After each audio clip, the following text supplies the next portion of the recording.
All right, so I am back with another meal box kit review. This time this meal box is called Everyplate.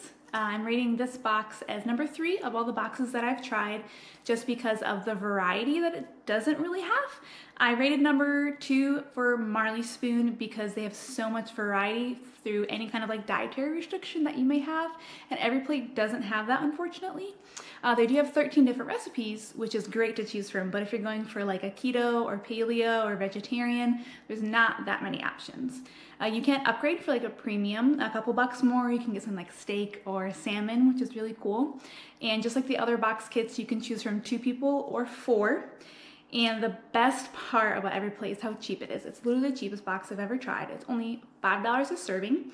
So let's say you're doing 3 recipes, so 3 meals, feeding 2 people. That's basically 6 servings. So it's only $30. $30 for 3 meals for 2 people, that's definitely cheaper than 3 trips to a restaurant. So very much worth it.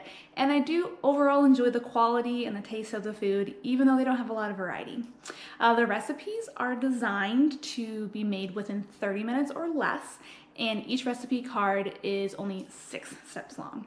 So super simple to make. So whether you're very experienced at cooking or you're just starting out, don't really enjoy it, either way, it's super simple for anyone to do. So I would like to take you guys along to go check out the recipes that I got this week.